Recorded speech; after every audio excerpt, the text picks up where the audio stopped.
Hello and welcome to NBCF at Home. It's great to have you with us this week. This week you join us for the very finale of our series, The Good Life. We've been looking at the Sermon on the Mount since September, and this is our final session. So stick with us today for Jesus' concluding thoughts in the Sermon on the Mount.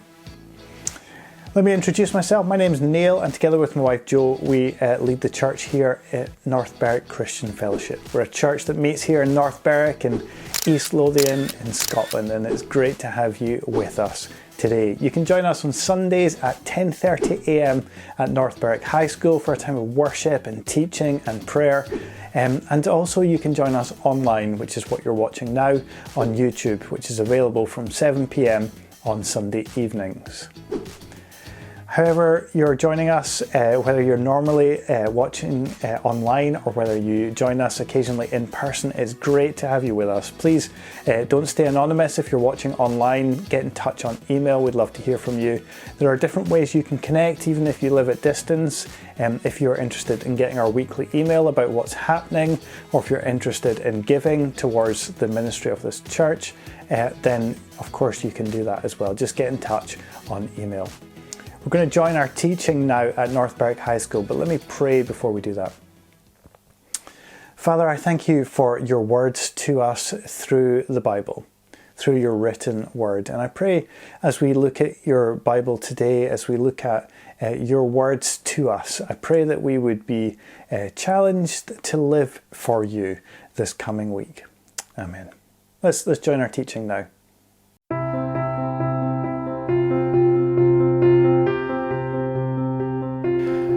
Okay, let's get into this. This is the last in our series. What is the good life? Is it some version of the American dream?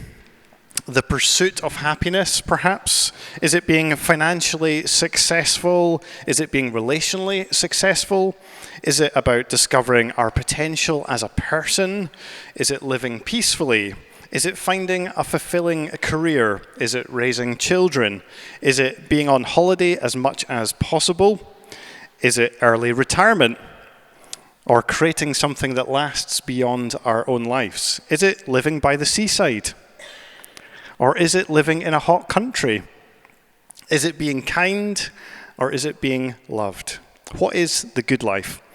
Everyone is asking this question at some level. Nobody wants to miss out on what it means to have the fullness of life, to discover the good life. And there's no shortage of people offering you potential options to discover the good life. We started this series back in September 22, if you remember, which seems like a very long time ago, as Joe says.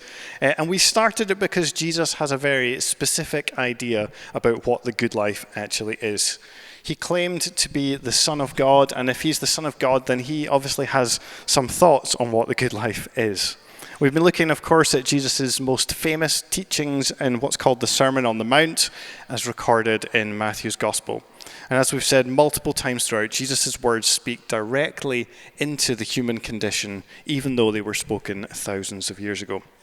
Today is the conclusion, the final section of this whole series that we've been looking at, and it marks a transition point in Matthew's Gospel. I think there's 4 or 5 transition points in Matthew's Gospel where he changes and goes, right, we're going to hear now, and this is one of those transition points. But today's words, they do challenge us.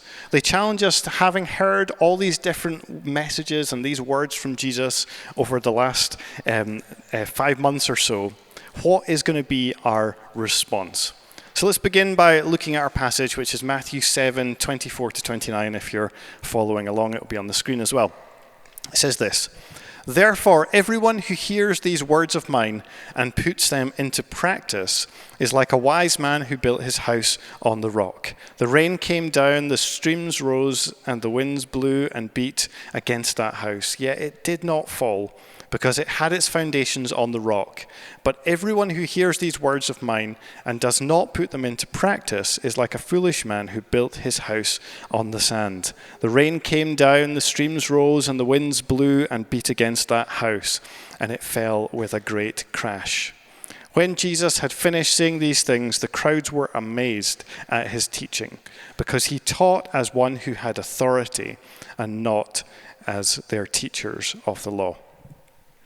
So this last section in Matthew chapter 7, they've all been warnings for the listener. Some of them have been quite hard for us to listen to, I guess. Joe had shared about the narrow and the broad path, the gate, what are we going to choose. We've also, she also shared about how there's going to be others, false teachers and false prophets, who will have ideas about where we should go and what we should do, but we need to watch for the fruit of their lives. And then last week, Vivian shared this, the warning to what it really means to be a disciple. It's more than just saying the right things or even doing impressive things for God. It's about knowledge and intimacy. And today is the kind of final warning as Jesus kind of sums up his thoughts. And of course, it's the famous story of the wise man who built his house upon the rock. I did threaten I was going to sing the song, because you've all got the song in your head, haven't you? Yeah. Anyone going to lead? No. It's a really simple and a brilliant illustration because it sticks in our minds. We can picture it. One house built on sand, one house built on rock that stands up against the storms. It's a kind of picture that helps it stick in our mind. It's a picture we can all imagine. But sadly, we don't actually have to look too far to think about modern examples. Joe's already mentioned it, but the aftermath of this earthquake in Turkey and Syria has been absolutely devastating to watch on our TV screens. Tens of thousands of people have been killed because of this earthquake and the aftermath of it. And occasionally you get the miracle story. I think somebody was found after 9 days under rubble, which you're just like, wow. And there's even been some incredible testimonies coming out of people in white appearing and bringing food and water to people under rubble. There's like these kind of stories going out there. God's at work in it as well. But one of the sad things that's been highlighted is actually the failure to build earthquake-proof structures is actually been one of the findings that sadly has come out, because Turkey unfortunately had a similar earthquake, being on the edge of some plates as it is, in 1999, which also had a huge death toll. And on the back of that, they said, right, we need to change our policies about housing. We need to change what it means to build near these kind of tectonic plate edges. They need to have more stability. We need to go back and refix some old buildings. And sadly, very little of that happened. These policies were not introduced due to corruption and a lack of resources. And many even brand new buildings built since then have not actually been built to the standards they were supposed to. It's a sad picture. And we've seen the pictures of multi-story buildings just collapsing vertically. The effects of building poor foundations are devastatingly obvious to us. And of course, as Joe mentioned, if you want to give towards the relief effort, Tier Fund has an emergency appeal if you want to give to that. But it brings home this message Jesus has for us today, which is what you build on top of really matters. And Jesus' illustration carries through the thousands of years. Now, foundations are strange things. When we first moved into our house just down the road, we basically moved onto a building site with all the joys of dust everywhere, big heavy plant machinery going right behind our fence in our back garden, just like back and forward. And so we moved into a kind of building site. But it meant that we got to watch as some of our neighbours' houses were being built. This is me finding the optimistic side of it. The slowest part of that build was always the foundations. Because you see them digging the trenches, you see them putting some stonework in, some concrete in. And then, if I'm honest, there's a lot of standing around with hard hats and high-vis jackets for weeks, measuring, checking, making sure everything's right. And it looks like the build has pretty much stalled. It'd sometimes be weeks with very little to show for it. And then, almost out of nothing, you'd have walls, and then roofs and windows. And one of the builders near us did this amazing thing where they constructed the roof in advance and then lift it by crane and just place it on top. It's great to watch. But it basically went from nothing to a full house with all the kind of main features of a house within a very short period of time. What happened to those foundations? Well, they were covered over, where they're no longer visible. Yet when the foundations are right, it's what enables them to build so quickly. They check all the dimensions, they get everything measured out so that they can build quickly. The foundations are essential to the build, but they're no longer mentioned ever again. If you were buying a house and it advertised itself as great foundations, really strong, you'd be rightly suspicious. The foundations never get mentioned again. It shouldn't need mentioned. Two houses can look absolutely identical, but have different foundations. And the one with poor foundations will eventually subside and crack. And this is Jesus' point here. Things can appear to be the exact same, but it's not until the storms come. It's not until the difficult challenges happen that we actually get to see the difference. So this is a focus on building the right foundations. But Jesus, what is the right foundation for us? Well, it would be easy to misread Jesus' words here, and I have heard people giving messages that kind of misread what Jesus is actually saying here. With our Western mindset, we sometimes want to approach this with the view of salvation, praying the prayer, putting our faith and our trust into Jesus, who is the rock. Now, that's not what Jesus is saying here. Obviously, building our lives upon Jesus is a really good thing to do. But the invitation about building on rock is not about salvation. It's about putting Jesus' words into action. And this warning here, this whole sermon, in fact, is not directed to people who don't follow Jesus yet. If you remember at the beginning, he says he gathered his disciples together. Now, there would have been other people listening in. We hear about the crowds at the end of our passage. But Jesus is actually speaking to those who've already decided to follow him. So this passage is not about salvation. It's not asserting salvation by works, which is this idea that if we do all the right things, then we can somehow come into salvation. No, we are saved by grace through faith. It's not something we can achieve through our good works, which is good news because that sounds exhausting. But that doesn't mean that when we're saved and we come to know Jesus that we don't have good works. And of course, James reminds us, faith by itself, if it's not accompanied by actions, is dead. So the actions, the putting into practice, is the fruit of salvation, not the root of salvation. So this is a message not to those outside of the church. This is not a message to those who haven't yet put their trust in Jesus. Remember, this is all to the disciples. And the foundation that Jesus is addressing here is doing what Jesus says, or putting into practice his words. He's drawing this distinction between the people who just hear him and don't actually take the next step to change their lives. They hear it and they perhaps marvel and go, wow, Jesus, that's just incredible words. Perhaps they even acknowledge how true and good these words are. Perhaps they even say, Jesus, wow, that's really clever and inspiring for my life. But they don't apply the words to their lives. The foundation that is strong and secure, Jesus tells us about, is taking action with everything that he teaches. The words there, therefore, everyone who hears these words of mine and puts them into practice is like a wise man who built his house on the rock. So the warning to all of us is to make our learning as practical as possible, to make sure we don't fall into the trap of being bloated with knowledge and light on activity. John Stott calls this section the danger of merely intellectual knowledge. The person that will withstand the storms of life is not the person who knows the most about Jesus, but it's the one who's deeply practical in their following of Jesus. Maybe it's just me, but that deeply challenges me.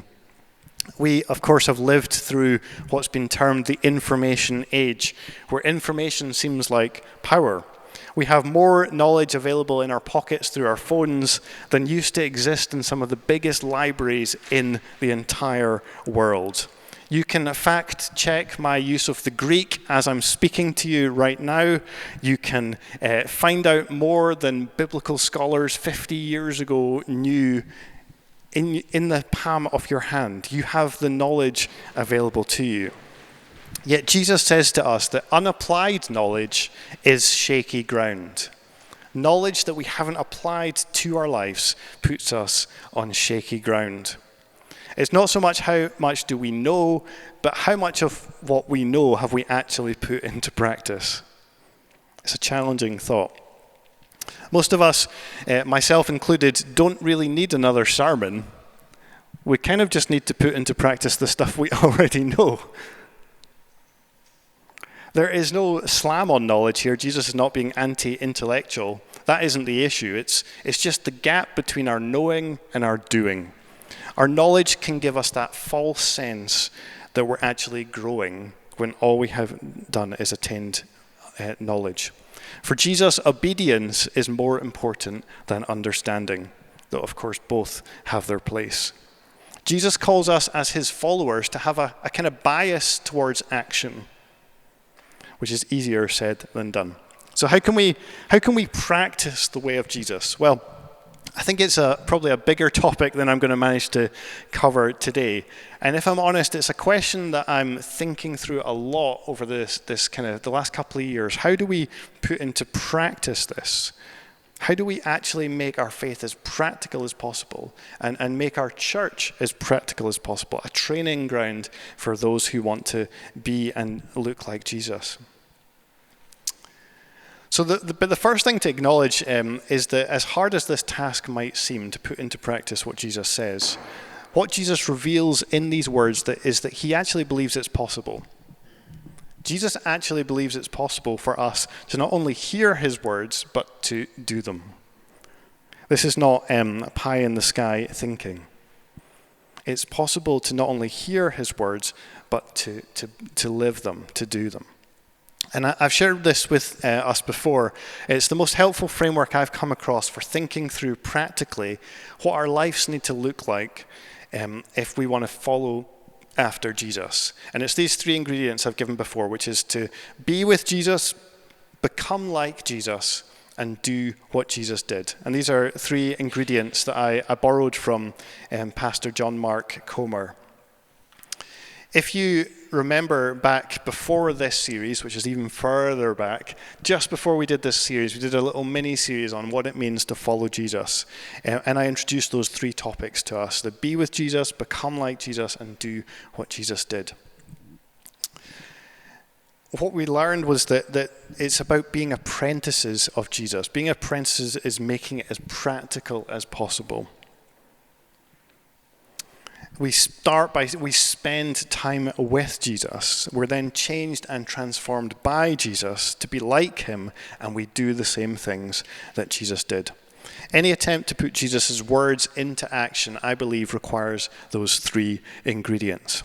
But today I just want to give us two just practical aspects for us to think through. When it talks about doing the words of Jesus, being a practical person who's trying to pragmatically think through, how do I follow Jesus this week? I want to give us two areas for us to think through, and your application is going to look different for each of us. But the first one is time. When we boil down what it means to follow Jesus, it involves how we use our time. What does each of our lives look like? You could probably see it from your calendar. By looking at what you do with your time and your energy and all of that, you would get to see something about our lives. It can be quite a shocking exercise to do, but how we spend our time also informs the trajectory of where we're going. Where we're putting our time and our energy into, it speaks to the future person we are becoming. The investments you're making this week and this month and this season, they speak to the future you are becoming. How we spend our time reveals something about our priorities and our affections, the things that are important to us. Now, of course, we all have the same 24 hours a day to spend. There's no one who's richer or poorer when it comes to time. Although, of course, having money actually often gives more opportunity with time. One of the greatest challenges, I think most of us would say, and most people you would speak to would say, is time. Whether you're rich or poor, most people feel time poor. We feel like, what am I doing? Like, where's all my time going? Why do I feel so rushed? And you don't need me to tell you that life feels busier and faster paced than ever. And I'm increasingly convinced that that is one of the greatest enemies to our spiritual life, is the pace of life. It feels like following Jesus is not particularly compatible with a busy, driven, fast pace of our society. There is no microwave meal version of Jesus. There is no way to be formed into his likeness overnight. There is no quick fix, life hack, 3-point sermon, or overnight transformation on offer. It means that following Jesus means we're probably going to have to live slower. We're going to have to prioritize things like rest. We're going to have to live more intentionally, not letting everyone else around us control our energy and our time. And it's not an easy task to do in our day and age. I've been wrestling with this for a number of years. And that's why we need each other. That's why we have a community of people. Because the church, this family that we are, this mix-up of all different kinds of people from all sorts of backgrounds, is supposed to be countercultural. The church is a community that puts on display a different way of living, the way of Jesus.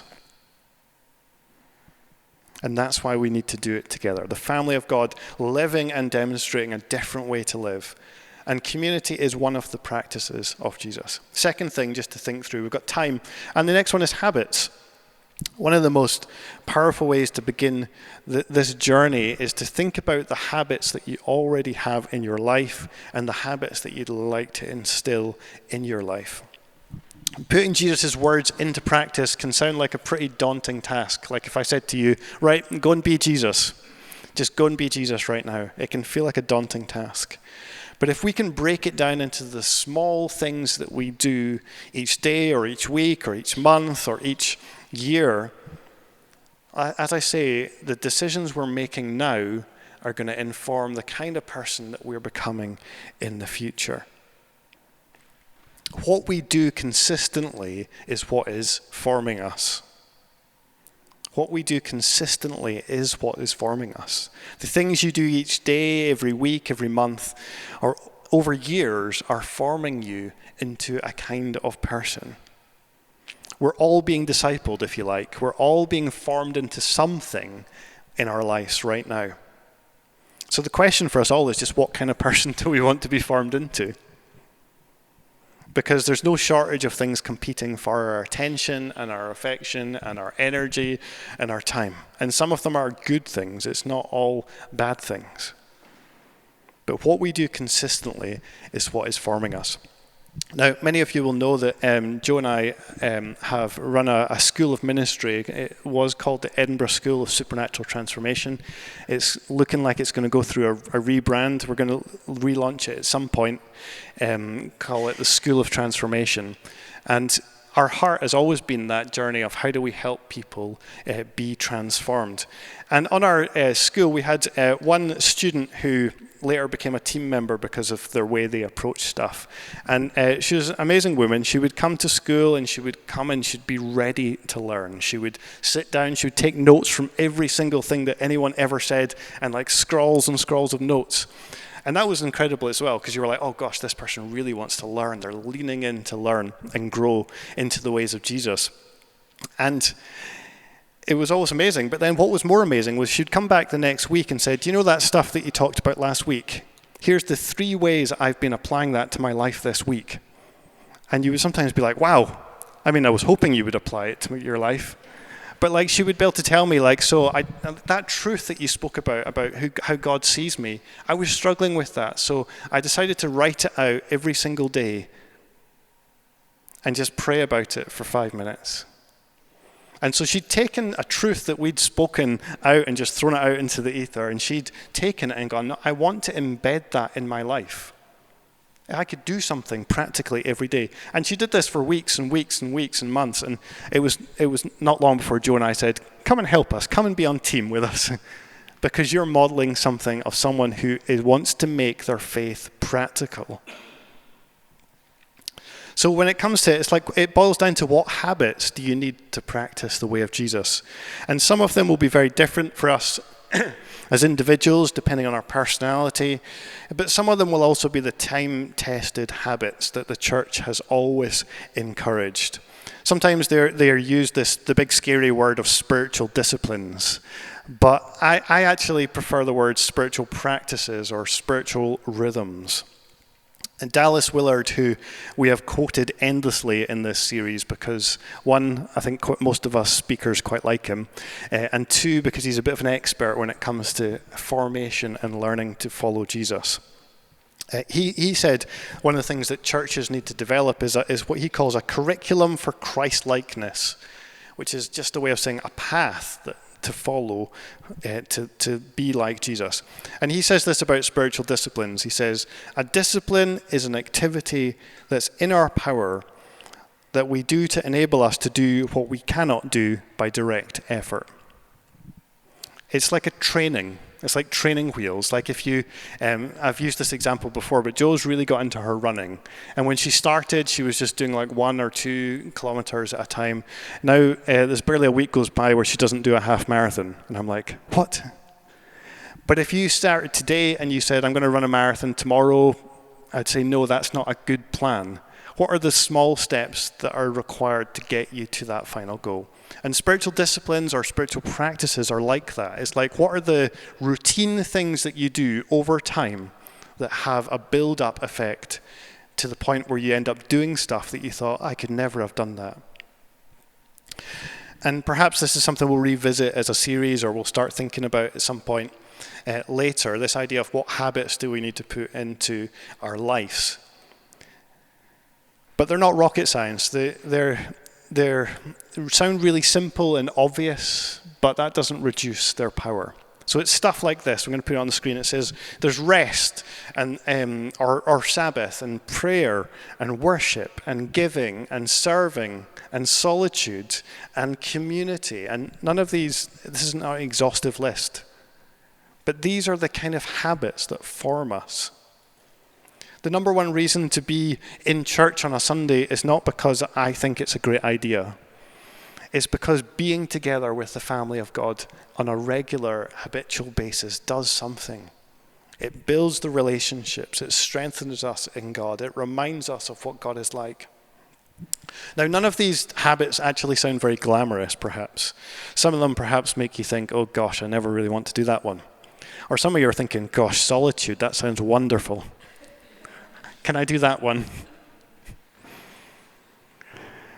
But it's like the foundations of a house. It's not glamorous, it's not visible, it's not all that exciting from the outside. But over time, they build the strength into our lives. I like to think about it like rhythms. It's maybe because I like music, but the steady beat that holds a piece of music together.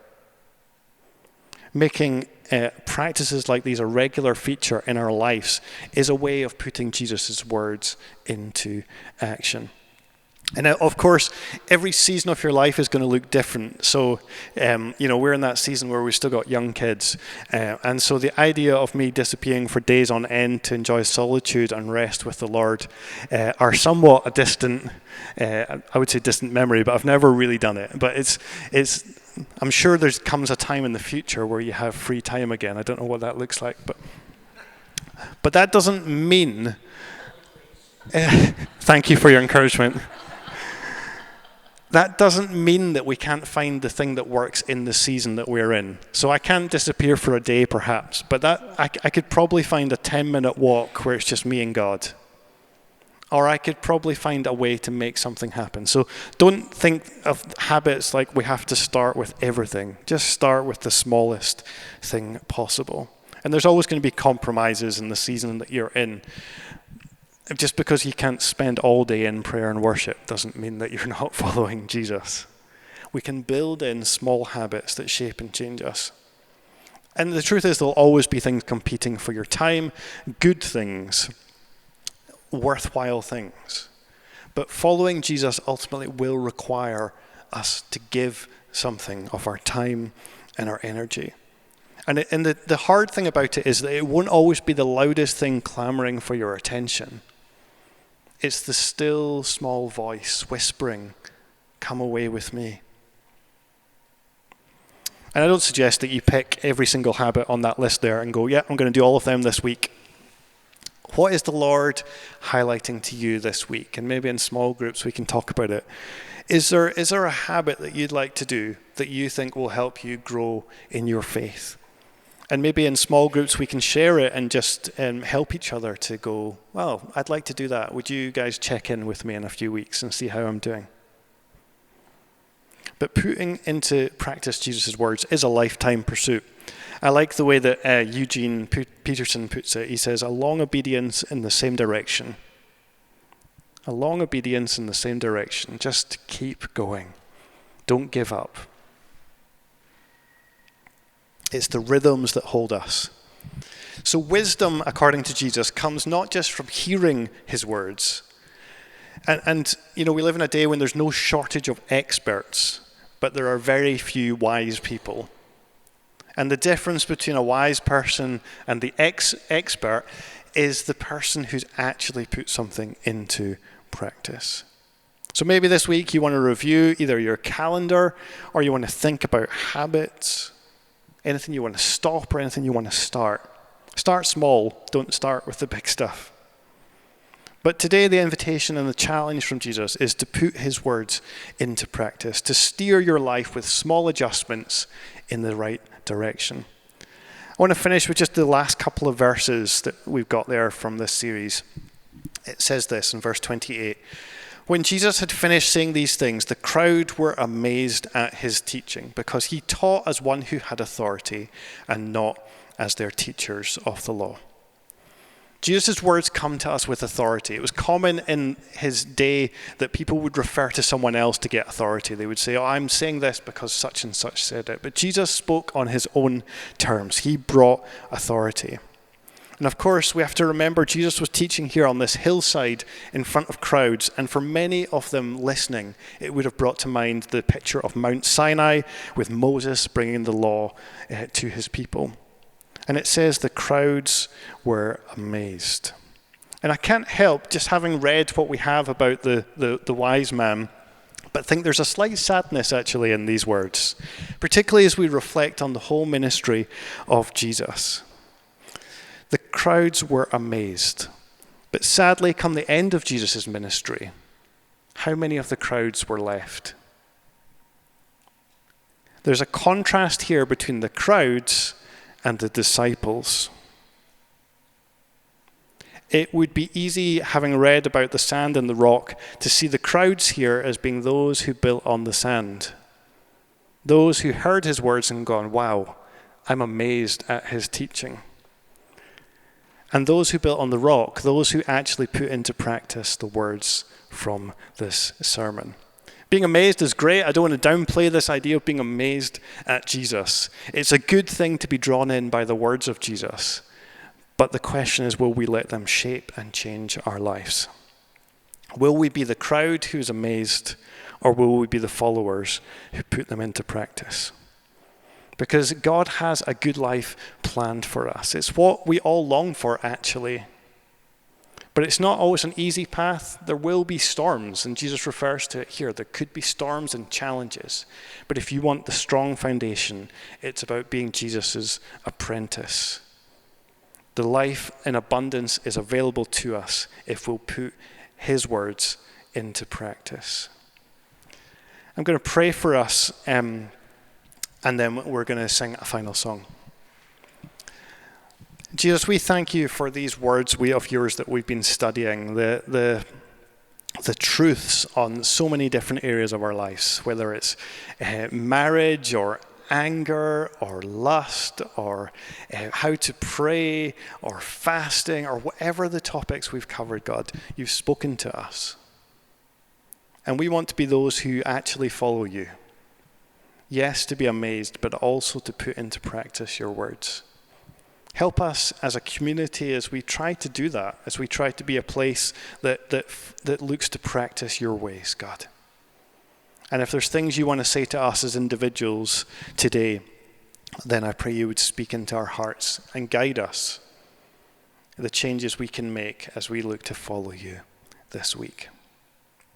Amen. Well, thank you so much for joining us. Great to have you with us. As ever, please get in touch on email if you have things that God's been speaking to you through the teaching, stories of what God's been doing in your life, or if you have prayer requests, things you would like us to pray for, then don't hesitate to get in touch. Until we see you again, we bless you and we'll see you soon. Bye.